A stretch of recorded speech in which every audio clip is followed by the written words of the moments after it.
الحمد لله رب العالمين حمد الشاكرين والصلاة والسلام على خير البرية محمد وآل الطيبين الطاهرين أما بعد. واختلاف الدينين واختلاف الدارين إما حقيقة كالحربي والذمي أو حكما كالمستأمن والذمي أو الحربيين من دارين مختلفين.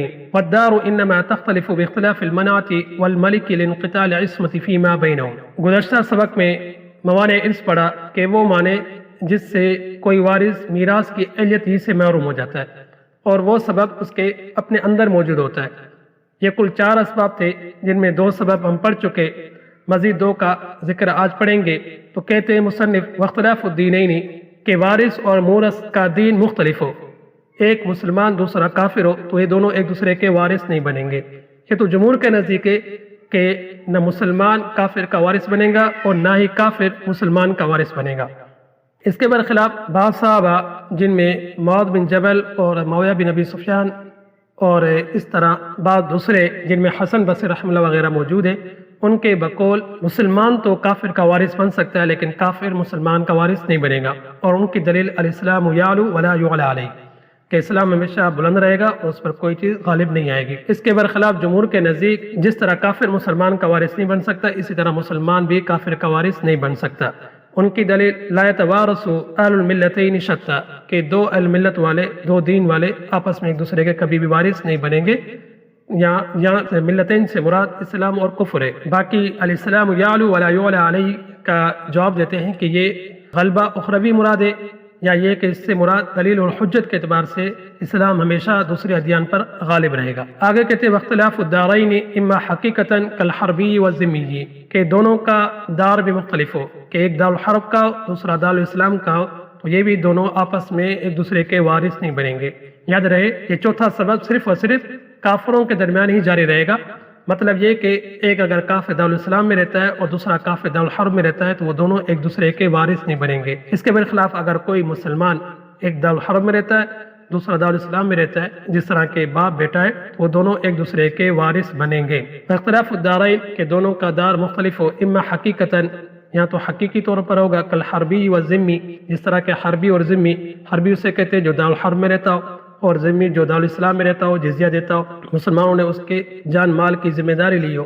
اب یہ دونوں ایک دوسرے کے وارث نہیں بنیں گے کہ ان کا دار مختلف ہے حقیقی طور پر. او حکمن کالمستامن والذمی یا حکمن جس طرح کے مستامن اور ذمی کہ بعض مرتبہ بظاہر تو یہ لگتا ہے کہ دونوں ایک ہی دار میں لیکن حقیقتاً ان کا دار الگ ہوتا ہے. جس طرح کے مستامن کوئی امن لے کر کافر دارالاسلام آیا ہو اور اس کا رشتہ دار کوئی ذمی دارالاسلام میں رہتا ہو تو وہ بھی ایک دوسرے کے وارث نہیں بنیں گے. اگرچہ بظاہر یہاں یہ کہ وہ دونوں کافر دارالاسلام میں لیکن مستامن کچھ مدت کے لیے امن لے کر یہاں آج کے حساب سے ویزا لے کر آیا ہوا ہے. او الحربیین من دارین مختلفین یا 2 حربی 2 مختلف دار کے. یہ مثال یا تو حقیقت کی ہوگی ایک دارالحرب کا ہے دوسرا دوسرے دارالحرب کا ہے وہ دونوں بھی آپس میں ایک دوسرے کے وارث نہیں بنیں گے.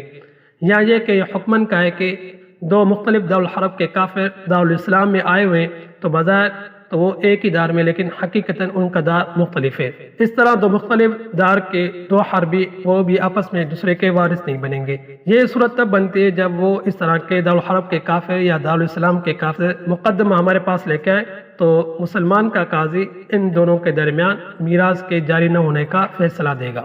والدار انما تختلف باختلاف المنعت والملک اور دار کے مختلف ہونے کی صورت بتا رہے ہیں کہ کس طرح 2 دار مختلف ہوتے ہیں کہ ایک دوسرے سے مختلف ہوتا ہے. اس کی صورت بتا رہے ہیں کہ والدار انما تختلف باختلاف المنعت والملک اور دار مختلف ہوتا ہے لشکر اور بادشاہ کے مختلف ہونے سے کہ ایک الگ ملک ہے اور دوسرا الگ ملک ہے، دونوں کی سرحدیں الگ ہیں، دونوں کا لشکر الگ ہے، دونوں کا بادشاہ الگ ہے. تو اس صورت میں یہ مختلف دار تصور کیا جاتا ہے. یہ ضروری نہیں ہے، اصل مسئلہ یہ ہے کہ ایک علاقے کا بندہ دوسرے علاقے میں آئے تو وہ دوسرے علاقے والے اس کو مار دیں، اسی طرح دوسرے علاقے والا اگر اس علاقے میں آئے تو دوسرے اس کو مار دے، تب کہا جاتا ہے کہ ان دونوں کا دار مختلف ہے. پھر چاہے وہ ملک ان دونوں کا الگ ہو، چاہے پھر ان دونوں کی فوج الگ ہو یا نہ ہو، چاہے دونوں کا بادشاہ الگ ہو یا نہ ہو، یہ ضروری نہیں ہے. یہاں صرف مصنف نے یہ دونوں مثالیں کہ دونوں کا لشکر الگ ہو، دونوں کا بادشاہ الگ ہو. عام طور پر ان دونوں کے الگ ہونے کی وجہ سے دار مختلف ہو جاتا ہے لیکن یہ ضروری نہیں ہے. اور بعض مرتبہ ایسا ہوتا ہے کہ علاقے مختلف ہے لیکن وہ ایک ہی دار تصور کیا جاتا ہے. جس طرح کے پہلے پاکستان اور بنگلہ دیش ایک ہی ملک تھے، لیکن اگرچہ ان کا ایریا، ان کی جگہ الگ الگ تھی، لیکن دونوں کا لشکر ایک تھا اور بادشاہ ایک تھا. اس حساب سے دونوں ایک ملک کی تصور کیے جاتے تھے. لانقطاع العصمت فیما بینہم، جب مختلف دار ہوتے ہیں تو ان کے آپس میں عزت و منقطع ہونے کی بنا پر دونوں دار مختلف تصور کیے جاتے ہیں. یاد رہے کہ دارالحرب اور دارالاسلام کا آج کے زمانے میں تصور نہیں ہے، کیونکہ تب تصور ہوتا ہے جب ایک ملک کا باشندہ دوسرے ملک میں آئے تو وہ اس کو قتل کر دے، اس طرح دوسرے کا پہلے ملک میں آئے تو اس کو قتل کرتے. آج کا سسٹم نہیں ہے. آج کے زمانے میں تمام ملکوں کے آپس میں معاہدے، وہ اجازت لے کر ایک دوسرے کے ملک میں آتے جاتے رہتے ہیں. کسی ملک کا باشندہ دوسرے ملک میں اگر پایا جائے تو اس کو قتل وغیرہ نہیں کیا جاتا. جس طرح کہ پاکستان اور ہندوستان اگرچہ بظاہر ان کا آپس میں اختلاف ہے، لیکن ایک دوسرے ملکوں کے لوگ ایک دوسرے ملک میں آتے جاتے رہتے ہیں آزادی سے. ان کے درمیان ایسی کوئی لڑائی نہیں ہے کہ پاکستان میں اگر کوئی ہندوستان کا پایا جائے تو اس کو قتل کر دے، یا ہندوستان میں کوئی پاکستان کا پایا جائے تو اس کو قتل کر دے. ایسی صورتحال نہیں ہے. اس حساب سے آج کے زمانے میں دارالحرب کا تصور نہیں ہے. اگر کوئی ایسے ملک کو دو ہو جائے، ان کے آپس میں لڑائی اس حد تک چلی جائے کہ ایک دوسرے کے باشندوں کو قطعی طور پر برداشت نہ کر سکے، پھر دارالحرب اور دارالاسلام وغیرہ کا تصور آئے گا. تو اس چوتھے سبب میں دو چیزیں، ایک تو یہ کہ یہ صرف کافروں کے ساتھ ہے، دوسرا یہ کہ آج کے زمانے میں دارالحرب کا تصور نہیں ہے. تقریباً تمام ممالک دارالامن کہلاتے ہیں، چاہے وہ مسلمانوں کے ملک ہو چاہے وہ کافروں کے ملک ہو، دارالامن کہلاتے. دونوں ایک دوسرے ملکوں میں آتے جاتے رہتے ہیں. آج کے نشست کو یہیں پہ ختم کرتے ہیں. وآخر دعوانا ان الحمدللہ.